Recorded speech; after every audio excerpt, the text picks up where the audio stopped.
Hey guys, it is Mike with Become the Night. Welcome back to another Song Suggestion Friday. This is the show where you guys put your suggestions of songs you would like me to listen to in the comments below. I take some of them, I throw them in a poll on Patreon.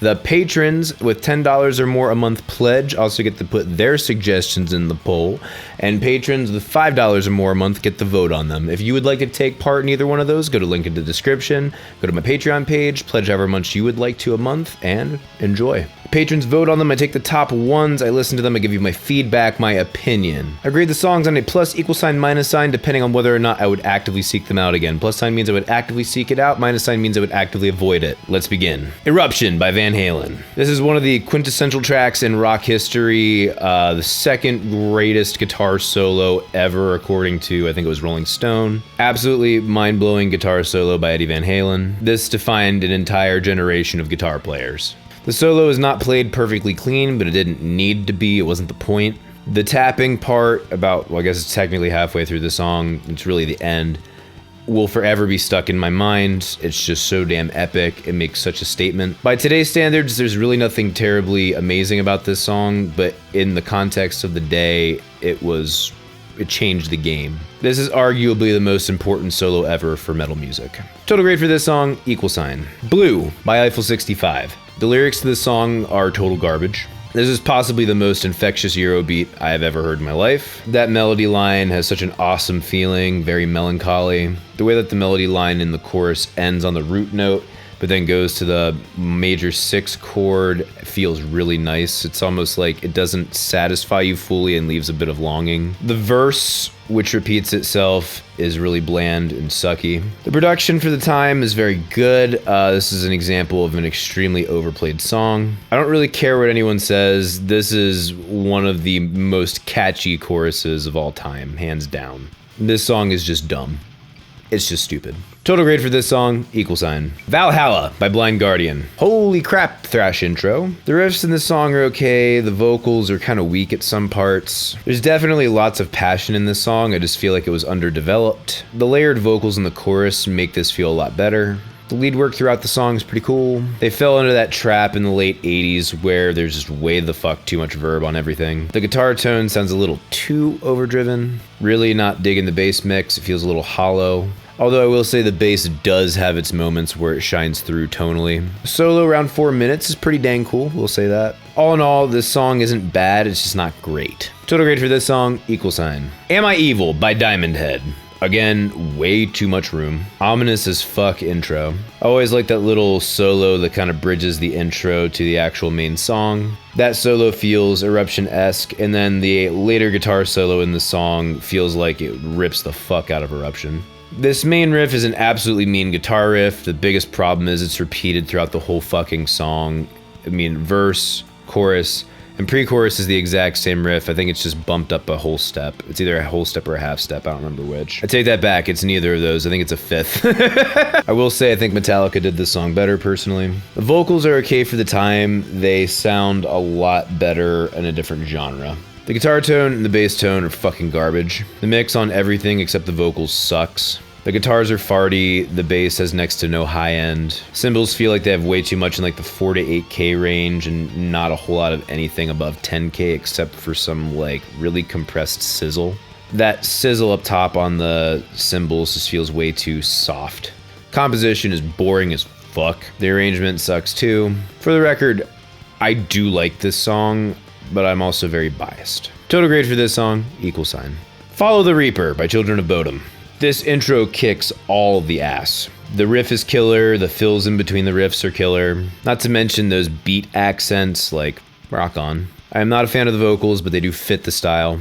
Love the addition of keys. The drums aren't anything special, but they do effectively drive the song. I'm very happy that rhythmically they at least do something different throughout the song. I love the melody lines on all of these instruments. That guitar tone is killer, but might be slightly thin for my tastes. The keys solo slays, the guitar solo slays, like those were awesome, like shreddy and tasty. Total grade for this song, equal sign. Clockworks by Meshuggah. The intro beat is cool, but is getting old for me very quickly. Really didn't like the intro guitar and bass tone. I think it was slightly different from what the rest of the song was. It could just be how it was played.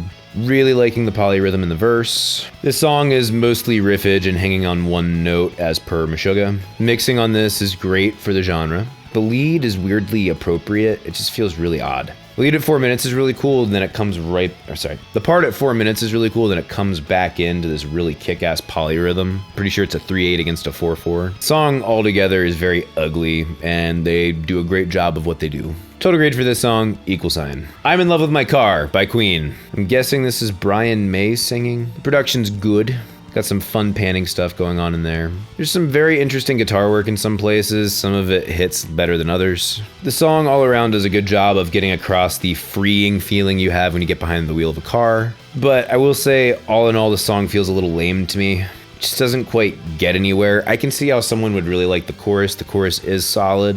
But either I guess I really just don't give a shit about cars, or it's just like, it just didn't quite hit for me. I will say though, Brian May's vocals are very good, if that is in fact him.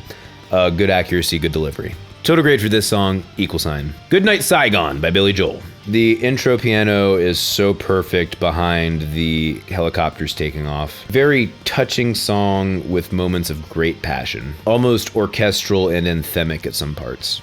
It's a melancholy song that brings a lot of compassion and longing. The song is about the Marines in Vietnam. During this time, it was very unpopular to be nice to our returning soldiers in America because people were very much against the war. And there was a conflation of, you're in the military, therefore you're a bad guy. When in reality, if you're going to place blame somewhere, you should be placing it on our government, not the people who have to do what they're told because they signed a contract to defend the country. In a world that was taking a dump all over the US military for guys who went over and did things they really didn't want to do, but did it because of the duty to their country, this song very much went against the cultural narrative and was like, hey, we're just regular guys trying to live our lives. We didn't have anything special over there. It was a pretty fucking horrible time. It brought the humanity back to the individuals who were just doing their duty. Quarterly, this song is very simple, but the arrangement is fantastic with excellent use of dynamics. Production is top-notch for the era. It literally gives me chills every time I listen to it. Total grade for this song, 2+. Minerva by the Deftones. Absolutely huge riff intro. Very reminiscent to me of Russian Circle's tones and chords. I know Russian Circles came after. The song also feels a lot like Incubus to me, as well as Smashing Pumpkins. It's all kind of this weird melange. The soundscape in this song is fucking baller. The distorted guitar tone is great. The bass tone is huge, fat. The drums feel great, though it does feel like there's either a lot of high end or there's a little bit of distortion on the room mic. The melody is good in this song. The whole song itself feels really vibey, but somehow also really epic at the same time. There's definitely post-rock in this song somewhere. If there wasn't post-rock at the time, this was definitely a progenitor. Aptly named alternative metal. This song definitely feels like it's ahead of its time for 2003, yet somehow very reminiscent of the grunge age. Total grade for this song, $. I'm not sure if this is AAA, AAA, or just but this song's by Strapping Young Lad. Very cool, groovy intro riff. The bass and guitar together feel huge. Fantastic mixing and production on this, I will say that. The vocals throughout this song are damn cool. Devin Townsend has such a vocal talent. I was listening through the song and I'm like, this feels pretty industrial. And by the end of the song, you're like, this is definitely industrial. It's definitely not nearly as formulaic or four to the floor as most other industrial songs, though. And I really appreciated that. That kick feels fantastic. The really riffy parts grind really well. Composition-wise, there isn't anything really crazy here. I'm typically 50-50 on industrial, whether or not I like it, because a lot of times it bores me. This one just felt really damn good. The biggest surprise to me on this song was the drums were not a snore fest. Total grade for this song, $. That is it for Song Suggestion Friday. Thank you guys so much for watching. Please leave your suggestions down in the comments below. If you would like to take part in the poll, either voting or putting your suggestions in there, go to the link in the description, pledge some money every month, and have fun with it. If you don't want to do a monthly pledge, you just want to help out the channel, you can either tip me on PayPal or Bitcoin, or you can go to the link down there to my merch store, get yourself some fly merch. Wow, I just said fly merch. Thank you guys so much for watching. See you in the next video. Rock on!